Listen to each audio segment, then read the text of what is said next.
It's day 4 of my 52 days vlog. ஆஃபீஸ்லேருந்து கொஞ்சம் சீக்கிரமாகவே கிளம்பிட்டேன். நல்ல மழை வர மாதிரி இருந்துச்சு.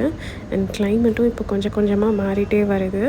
நல்ல மழை வரும் அப்படின்னும் சொல்கிறாங்க இந்த வீக் ஃபுல்லாக. ஸோ பார்க்கலாம். நான் என்னோடய சொந்தமாக ஒரு பிஸ்னஸ் ஸ்டார்ட் பண்ணலாம் அப்படின்னு சொல்லிட்டு இன்ஸ்டாகிராமில் பேங்கிள்ஸ் அண்ட் பீட்ஸ் அப்படிங்கிற பேஜ் ஓப்பன் பண்ணியிருக்கேன். ஸோ அதை பற்றின டீட்டெயில்ஸ் எல்லாம் நாளைக்கு vlogல இன்னுமே டீட்டெயிலாக சொல்கிறேன். இன்றைக்கி அந்த மெட்டீரியல்ஸ்லாம் வாங்க போகலாம் அப்படின்ட்டு டிசைட் பண்ணியிருந்தோம். ஸோ அருண் வரட்டும் அப்படின்றதுக்காக நான் வெயிட் பண்ணிகிட்ருந்தேன். அதுக்குள்ளே கொஞ்சம் கிளைமேட் என்ஜாய் பண்ணிவிட்டு காஃபி குடிச்சிக்கிட்டு அப்படியே கிளம்பியாச்சு. சவுகார்பேட் தான் போயிருந்தோம். சவுகார்பேட் போயிட்டு சாட் சாப்பிட்லன்னா எப்படி? ஸோ வந்த வேலையை விட்டுட்டு ஃபர்ஸ்ட் இந்த வேலையை தான் பார்த்தோம். அதுக்கப்புறம் கொஞ்சம் பீட்ஸ் எல்லாம் வாங்கிட்டு பேக்கேஜிங்க்கு தேவையான திங்ஸுமே கொஞ்சம் ஆர்டர் கொடுத்துருந்தோம். ஸோ அதையுமே வாங்கிட்டு நம்மளோட ப்ராண்ட் லேபிள்ஸ் எல்லாமே பிரிண்ட் பண்ணி வாங்கியாச்சு. இதை பார்க்கவே செம்மையாக இருக்குது.